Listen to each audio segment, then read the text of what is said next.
ለእግዚአብሔር ተሰጥቶ በዚህ ምድር ላይ በእግዚአብሔር አብ ቀኝ ነው ያለው።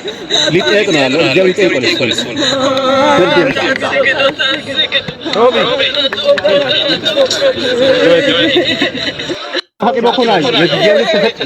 ዛሬ በጣም የሚያሳዝን ነገር ነው ይዤላችሁ የመጣሁት። በጣም የሚያሳዝን በጣም ከፋኝ ማለት ነው። በጣም ነው የከፋኝ ዛሬ ማለት ነው። ለማንኛውም ይሄን ቪዲዮ አንዴ አይተን እንመለስ። ይሁት እስቲ በዚህ ምድር ላይ በእግዚአብሔር አብ ቀኝ ነው ያለው። ሊጠየቅ ነው ያለው። እግዚአብሔር ይጠይቃል። እሱን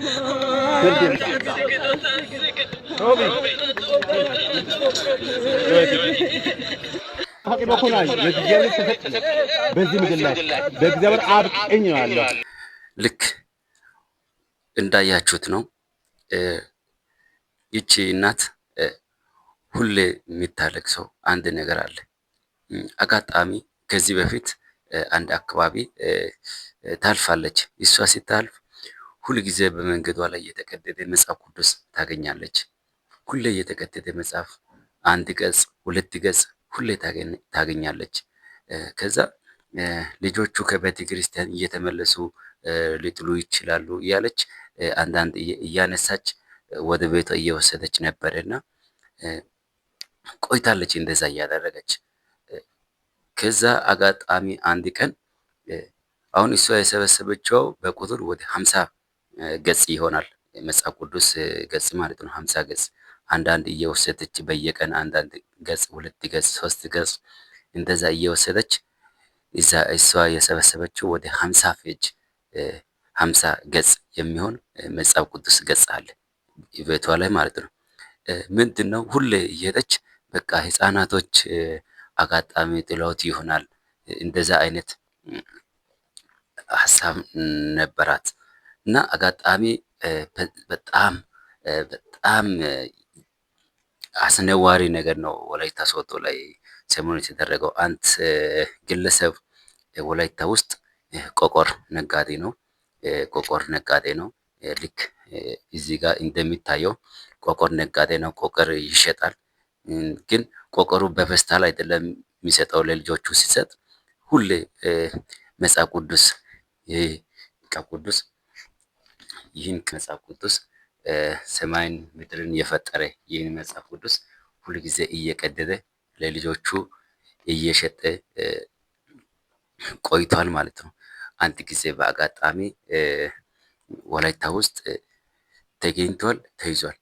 አሁን ወላይታ ውስጥ እንደዚህ አይነት ሰው ይኖራል ብሎ ሰው አያስብም።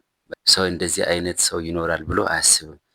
ወላይታ ማለት በጣም የወንጌል ሀገር ናት።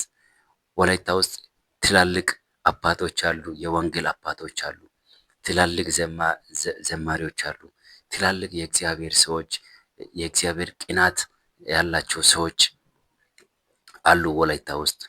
ድሮ ትላልቅ ሰዎች አንድ ሁለት መጥቀስ ይችላሉ። እነ አባባ ዋንታሮ፣ እነ ዳና ማጫ ብዙ አባቶች አሉ። በዚህ ለወንጌል እንደ ውሃ መከራ እየጠጡ እንደ ውሃ ችግር ስቃይ እየጠጡ ለወንጌል ብሎ ራሳቸውን አሳልፎ የሰጡ የተገረፉ 40 ጊዜ የተገረፉ ብዙ ስቃይ የበሉ ወህኒ ቤት የገቡ አባቶች የተወለዱበት ትልቅ የወንጌል ሀገር ናት ወላይታ።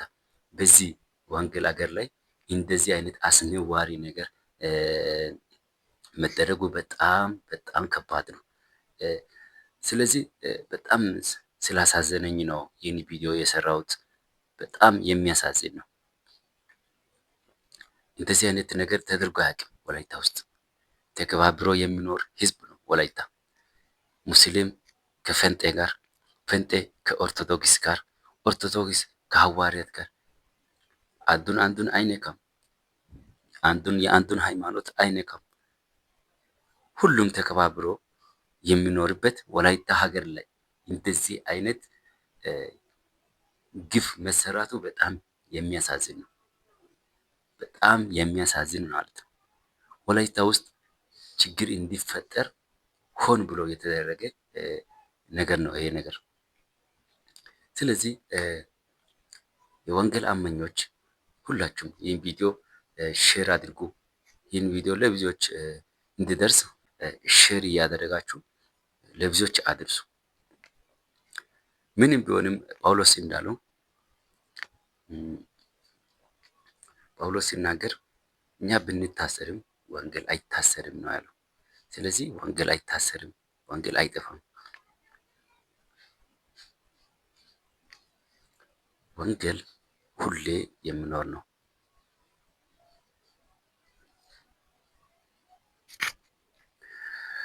ስለዚህ ይህን ቪዲዮ እስከ መጨረሻ ከሰማችሁ ወንጌል ያሸንፋል እያላችሁ ጻፉልኝ። ወንጌል ያሸንፋል፣ ወንጌል ይቀጥላል እያላችሁ ጻፉልኝ፣ ኮሜንት አድርጉ። እንደዚህ አይነት ቪዲዮዎች እናንተ ጋር እንዲደርስ ላይክ፣ ሼር፣ ኮሜንት እያደረጋችሁ አበረታቱልኝ። የጌታ ሰላምና ጸጋ ለእናንተ ይሆንላችሁ። ሻሎም